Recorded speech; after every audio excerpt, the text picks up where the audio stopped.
Christopher Price. He's the Patriots beat writer for the Boston Globe. He joins us on the Volkswagen Dealers Expert Hotline. Hello, Christopher. Good morning, Fred. How are you? I am doing well. I love explaining everything. I'm really glad I got into the subject. It's very interesting, I'm sure, for everyone. Well, Christopher, you have had an interesting conversation with your readers. There is the J.J. McCarthy injury in Minnesota. Yes. He is now, it looks like he's going to be out for the season, according to some reports. You have a suggestion. You had a thought based on Minnesota and the Patriots. I had the temerity to put it on Twitter yesterday that Elliott Wolf should. I even asked. I said, should Elliott Wolf call the Vikings about Bailey Zappi for a day 3 pick? I put it out. I said a 6th-round pick. Now Minnesota has a 1st and 2 5ths. So you would have to get a little creative, maybe look into the future. And there was one guy who said, send Zappi in a 7th to Minnesota for a 6th in 2026, I guess.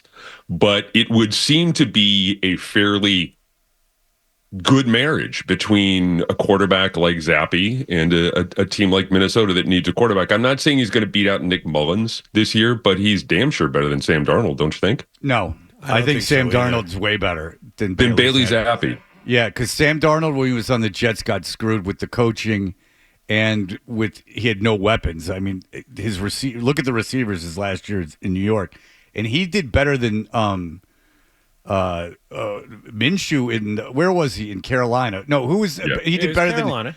But it wasn't Minshew. It was the Tampa Bay quarterback, the kid from Oklahoma, Baker Mayfield. He did better than Mayfield when he took over for Mayfield. I think Sam Darnold's a very talented kid. Darnold he's just did been well. manhandled. He had like Jamison Crowder as his top receiver a few years ago and was 500 or better, wasn't he?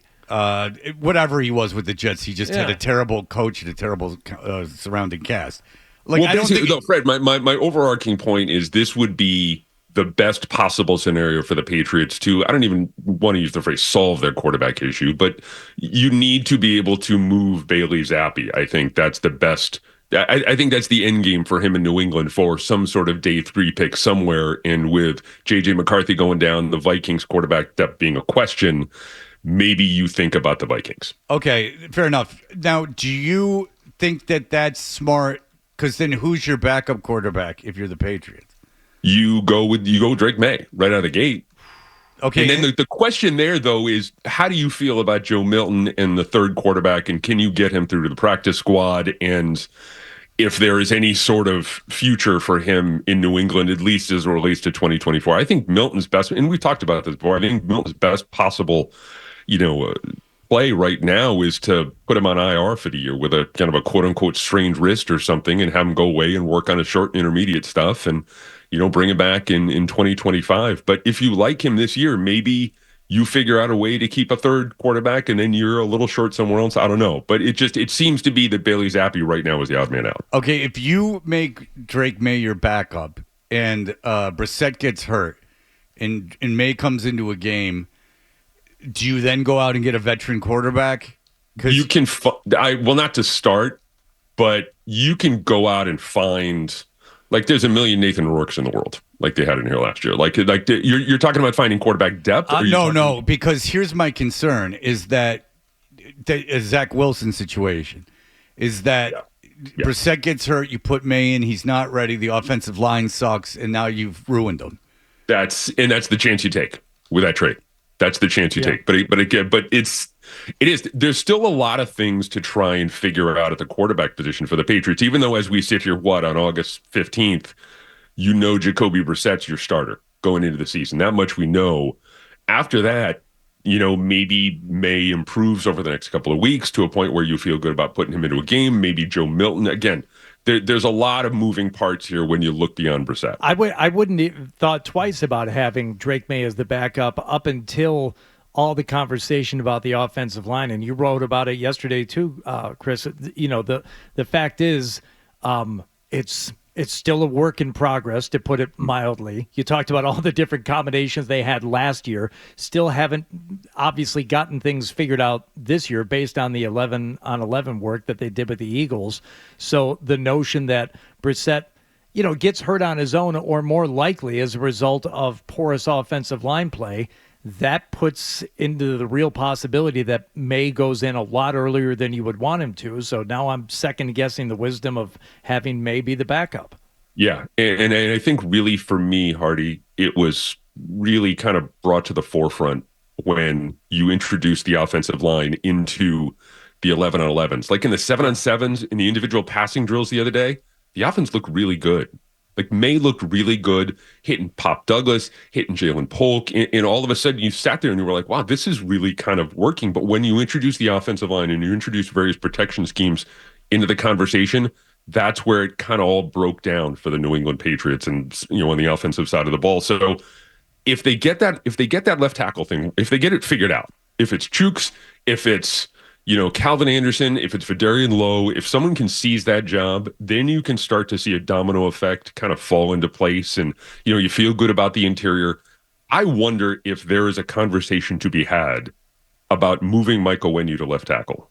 Your best and most talented offensive lineman at your most important, other than center, let's say, the second most important offensive line position. I don't know if he's doing you more good at guard, at tackle, where you want to put him, but I think there's a conversation to be had about maybe moving him there, or at least talking about moving him there. It's not a bad idea. I think the Patriots are out of ideas for left tackle at the moment, but for the here and now, because I don't think that move is going to happen tonight, how does Tuesday affect Drake May's playing time for this evening? I think if you keep him back there behind the second offensive line, and again, like I wrote, you want to kind of develop a little continuity within those groups. I just want to see. I want to see him in a game, and I want to see him when things kind of break down. I want to see how he operates under pressure. I want to see what he has to do, or what he has to do to succeed when he's under duress. We never saw that successfully from Mac Jones, in my experience. That was one of the things that continues to stand out for me about Mac Jones's legacy, that he just couldn't operate unless everything was perfect around him.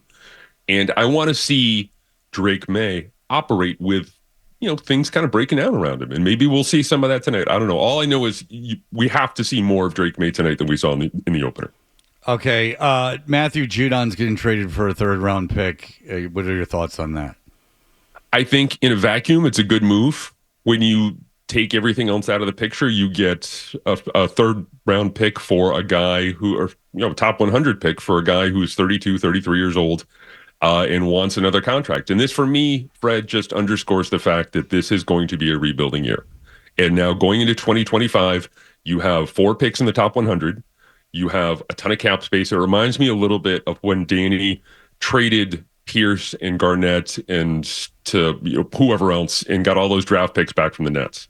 They're in rebuilding mode. If they win 8 games this year, they should break out the duck boats.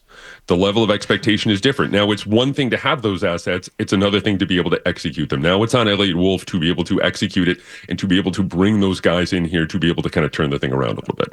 Okay, based on the joint practices and how bad the offense looked, I take it you read it the same way. And if you didn't, you can tell me. But are you at all concerned about the coaching staff not freaking out about it, but like that maybe Mayo should have invested more in more time and more thought and more money into an offensive coordinator?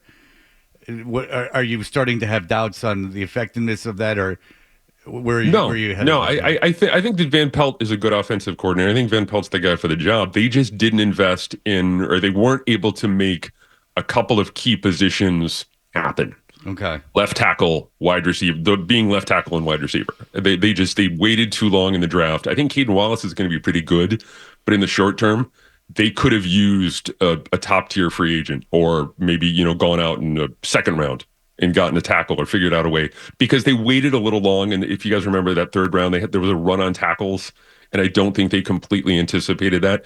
The other thing too, and this goes back to something I think it was Kern was saying, that they're having to pay what he called a suck tax right now, because it's not a destination spot anymore. The days of taking Rodney Harrison to the ground round to woo him as a free agent are over. They need to be able to overpay guys. And I think with this financial flexibility they're going to have heading into next year, they're going to have it. All right. Well, listen, we can only hope that the young talent develops over the course of the season. Christopher Price, as always, it's a pleasure, sir. Read him in the Boston Globe. Thank you so much for the time. If you like that clip, and how could you not? Check out more videos from Toucher and Hardy here. Point slightly up and to the left. For more Patriots analysis and opinion, hit this playlist. Point slightly down and to the left. And for the latest from the Sports Hub, download at 985thesportshub.com.